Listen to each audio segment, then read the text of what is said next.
નમસ્કાર, spark today ન્યૂઝમાં આપનું સ્વાગત છે. દર્શક મિત્રો, વડોદરા મહાનગર સેવા સદન દ્વારા જે પ્રી મોન્સૂન કામગીરી છે એના પર નજર રાખવામાં આવી રહી છે અને જે રીતે હવામાન વિભાગ દ્વારા કહેવામાં આવ્યું છે કે આવનાર દિવસોમાં જે વરસાદ છે એ વરસવાનો છે. ખાસ કરીને જે આરોગ્ય લગતા જે કેસીસ છે એ પણ વધી રહ્યા છે. કોરોનાના કેસીસ વડોદરા શહેરમાં વધ્યા છે. વધારે ચર્ચા કરવા માટે આપણી સાથે સ્થાયી સમિતિના અધ્યક્ષ ડોક્ટર શીતલ મિસ્ત્રી સાહેબ જોડાયા છે. એમની સાથે જ વાત કરીશું. ડોક્ટર સાહેબ, વિપક્ષ દ્વારા કહેવામાં આવ્યું છે કે જે રીતે કોરોનાના જે કેસીસ વધી રહ્યા છે, તો વડોદરા મહાનગર સેવા સદન શું કરી રહી છે? વડોદરા શહેરમાં છેલ્લા 2 અઠવાડિયામાં જે પાણીજન્ય રોગો કહીએ, ખાસ કરીને એક્યુટ વોટરી ડાયરિયા અને ઝાડા ઉલટીના કેસોમાં ચોમાસાની સિઝનમાં સામાન્યતઃ વધારો નોંધાતો હોય છે. એ જ પ્રમાણે આ વખતે પણ વધારો નોંધાયો છે. લગભગ કહેવાય કે સસ્પેક્ટેડ કોલેરાના 5 થી 6 દર્દીઓ જમનાબાઈ અને એસએસજીમાં સારવાર લઈ રહ્યા છે. તથા છૂટક દર્દીઓ કદાચ પ્રાઇવેટ હોસ્પિટલમાં પણ સારવાર લઈ રહ્યા છે. આશરે 20-25 જેટલા કેસો હોવાનું અનુમાન છે.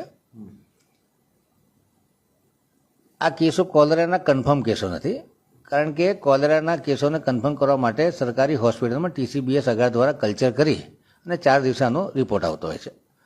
પરંતુ એક્યુટ વોટરી ડાયરિયા હોય એટલે સસ્પેક્ટેડ કોલેરાના કેસો ગણી શકાય. લગભગ 11 જેટલા એરિયા આઈડેન્ટિફાઈ કર્યા છે કે આ એરિયામાંથી પાણીજન્ય રોગોનું પ્રમાણ વધારે નોંધાયું છે. આ 11 જગ્યાના સર્વે કરવામાં આવશે. ત્યાં આગળની ગટર લાઈનો ફૂલ ચાલતી હશે તો એને ખાલી કરવાના અને APS ફૂલ કેપેસિટીમાં ચાલે, તથા એ એરિયામાં હેલ્થની ટીમ દ્વારા સર્વે કરી અને ઘરે ઘરે ક્લોરીનની ટેબ્લેટનું વિતરણ તથા જે એ લોકોનું જાગૃતતા ફેલાવવા માટેનું IC મટીરિયલ છે એ બાબતની પણ જાણકારી આપવામાં આવશે. નજીકના આરોગ્ય કેન્દ્ર છે એની ઉપર દવાનો પૂરતો જથ્થો રાખવામાં આવેલો છે. ખાસ કરીને આપના માધ્યમથી લોકોને જણાવું કે ચોમાસાની સિઝનમાં રોડ ઉપર અનહાઇજેનિક જગ્યાએ જે લારી ગલ્લા હોય છે ત્યાં અનહાઇજેનિક જગ્યાએ ખોરાક લેવાનું ટાળવું જોઈએ. ખોરાક લેતા પહેલાં હાથ અવારનવાર ધોવા જોઈએ. ઇન્ફેક્ટેડ દર્દીઓથી આપણે દૂર રહેવું જોઈએ, કારણ કે આ પાણીજન્ય રોગો છે એ કોન્ટેક્ટથી પણ ફેલાતા હોય છે, હાથ મિલાવવાથી ફેલાવા હોય છે, દર્દીએ વાપરેલી ચીજ વસ્તુઓથી પણ ફેલાતા હોય છે. ખાસ કરીને ચોમાસાની સિઝનમાં હાઇજીન સેનિટેશન જાળવવું ખૂબ જરૂરી છે. એન્જિનિયરિંગ ડિપાર્ટમેન્ટને જે વોટર સેમ્પલિંગ લેવાનું છે, ખાસ કરીને જે એરિયામાંથી પાણીજન્ય રોગોનું પ્રમાણ વધુ નોંધાયું છે એ જગ્યાએ વોટર સેમ્પલિંગ વધુ માત્રામાં લેવામાં આવે. ત્યાં આગળ જે પાણીઓ સપ્લાય થાય છે એ પાણી ટાંકીઓ પર સુપર ક્લોરિનેશન કરવાની પણ સૂચના આપી દેવામાં આવી છે. તમામ ડેપ્યુટી એન્જિનિયરને સૂચના આપવામાં આવી છે કે તમામ ગટર લાઈનોની સાફ સફાઈ થાય.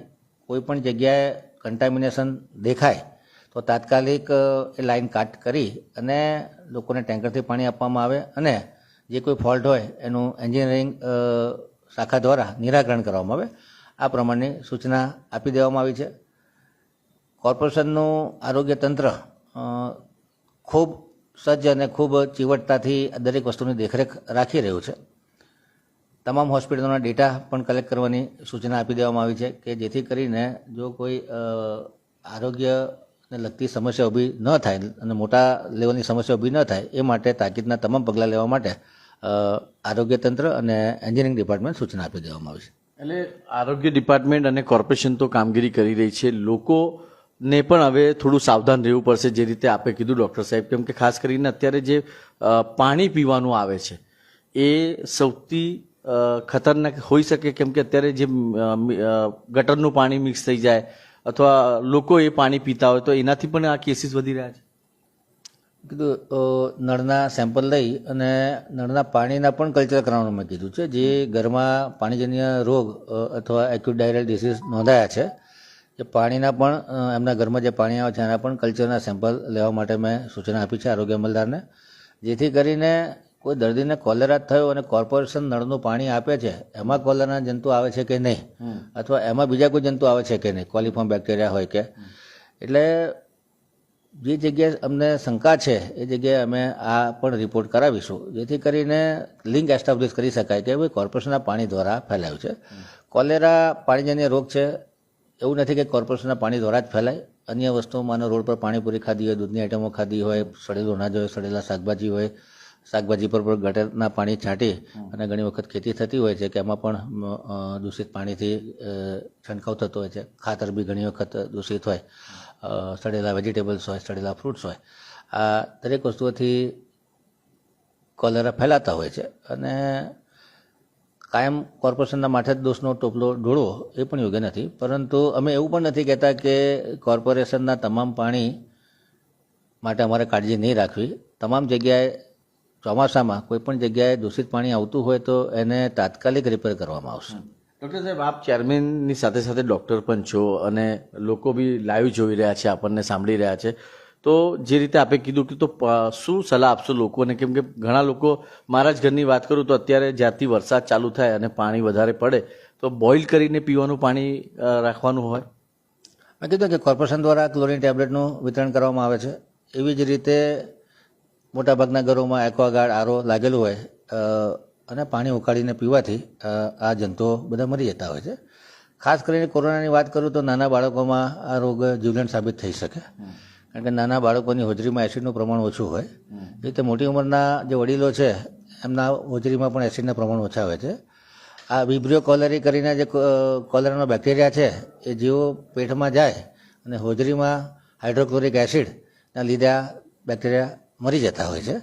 એટલે ખાસ કરીને જે લોકો નાની ઉંમરના છે, મોટી ઉંમરના છે અને જે લોકો રેગ્યુલર એસિડિટીની દવા ખાતા હોય, એસ્ટ્રો બ્લોકર કે પ્રોટોન પંપ ઇનિબિટર, ઘણા લોકોને એસિડની બીમારી હોય તો આવા લોકોના સ્ટમકની એસિડિટી ઓછી હોય છે અને એમાં વિબ્રિયો કોલેરી જે સર્વાઈવ થતા હોય એટલે જે મરણ થઈ જતું હોય એસિડિક એન્વાયરમેન્ટમાં એ થતું નથી. એટલે એસિડિટીની રેગ્યુલર ગોળી ખાવાવાળા લોકોને કોરોનાનું જોખમ, કોલેરાનું જોખમ વધારે હોય છે.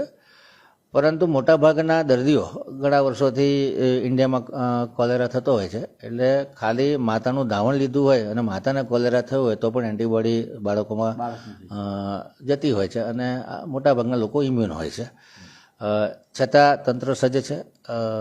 જે સરકારી હોસ્પિટલો છે એમાં પણ ઓઆરએસના પેકેટ હોય કે ડોક્સીસાયક્લિન ટેબ્લેટ હોય કે એઝિથ્રોમાઇસિન કે આ જે દવાઓ છે એનો વિપુલ જથ્થો ઉપલબ્ધ છે અને દર્દીઓએ કોઈ પેનિક કરવાની જરૂર નથી. કોર્પોરેશન તંત્ર જે કોઈ જગ્યાએથી રિપોર્ટ આવશે એની પર સતત ટ્રેકિંગ કરી રહ્યું છે અને વહેલામ વહેલી તકે પગલાં લઈ અને આને કન્ટેનમેન્ટ કરવાની કોશિશ કરવામાં આવશે. ચેરમેન સાહેબ, આ તો થઈ આરોગ્યની વાત. હવે હવામાન વિભાગ દ્વારા આગાહી કરવામાં આવી છે કે આવનાર દિવસો, જે 4 થી 5 દિવસો છે એમાં વરસાદ વડોદરામાં તો છે પણ ગુજરાતમાં સારો વરસાદ થવાનો છે.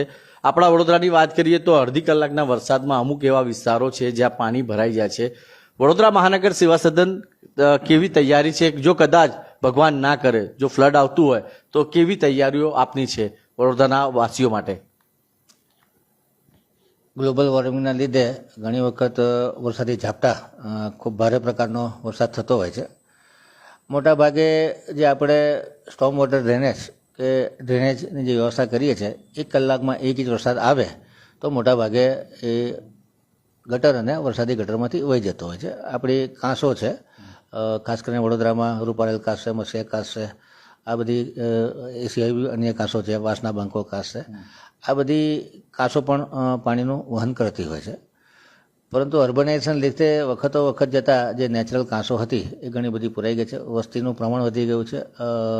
બધી જગ્યાએ વોલ ટુ વોલ રોડ અને પ્યોર બ્લોકના લીધે જ્યારે 1 કલાકમાં 1 ઇંચ કરતાં વધુ વરસાદ પડે તો ટેમ્પરરી વોટર લોગિંગ થતું હોય છે અને આ વોટર લોગિંગ 1-2 કલાકમાં જતો પણ રહેતું હોય છે.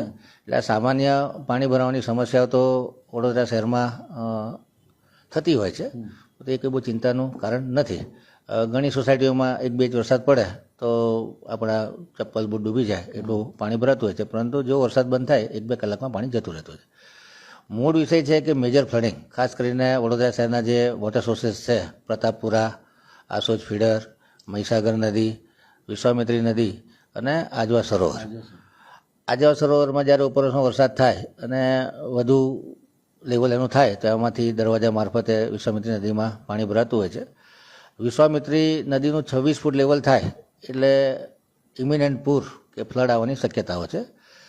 એ માટે કોર્પોરેશનને ફ્લડ નિયંત્રણ માટે, ફ્લડ કંટ્રોલ માટે જે કોઈ ઇમરજન્સી વ્યવસ્થા કરવાની હોય કે જ્યારે 24 ફૂટ વિસર્જનનું લેવલ થાય તો કયા સ્ટેપ લેવા, 26 ફૂટ થાય તો કયા સ્ટેપ લેવા.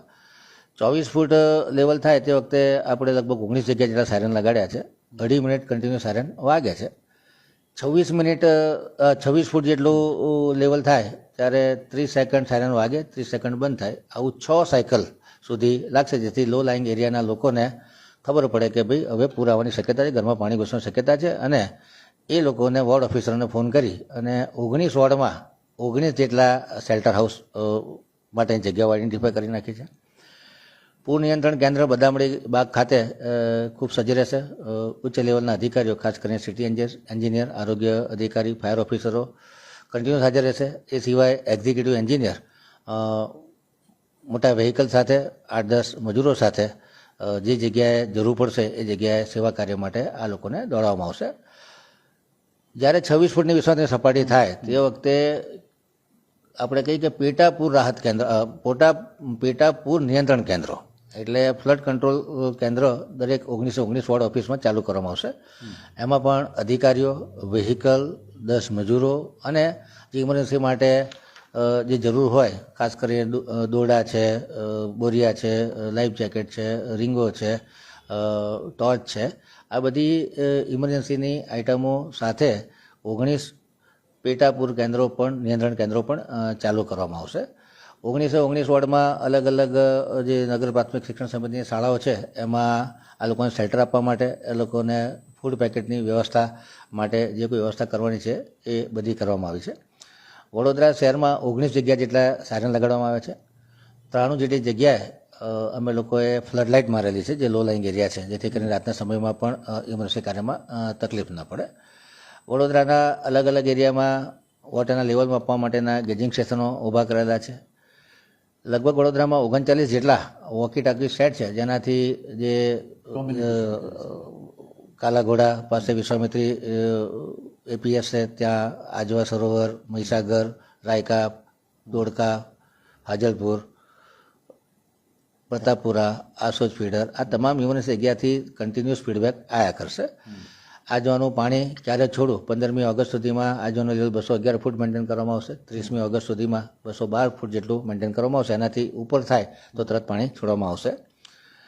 વરસાદની આગાહી અને છેલ્લા 64 કલાકમાં કેટલો વરસાદ પડ્યો છે એના આધારે કમિશનર સાહેબ, સિટી એન્જિનિયર સાહેબ, ચેરમેન મેયર અને કલેક્ટર શ્રી દ્વારા સંયુક્ત નિર્ણયો લેવાનું નક્કી કરવામાં આવ્યું છે કે માનવ સર્જિત પૂર ન સર્જાય અને જે જગ્યાએ લો લાઇંગ એરિયા છે એમાંથી લોકોને વેકેટ કરી શકાય, કોઈ જાનહાનિ ન થાય એ માટે તંત્ર સજ્જ છે.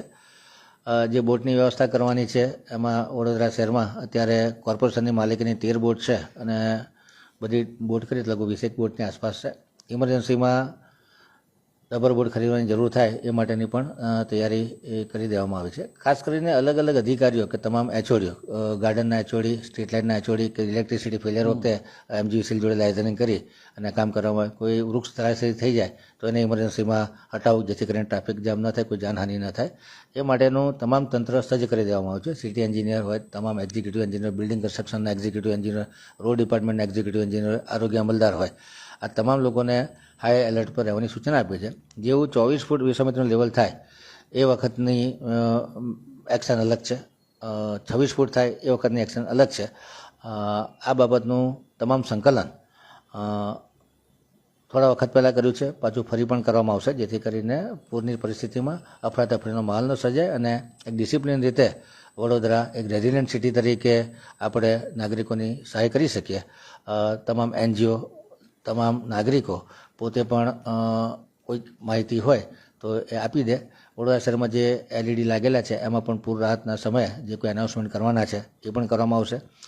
જ્યારે એલર્ટની પરિસ્થિતિ હશે ત્યારે રેડિયો, આકાશવાણી તથા લાઉડસ્પીકર દ્વારા પણ એરિયામાં ફરીને એનાઉન્સમેન્ટ કરવામાં આવશે.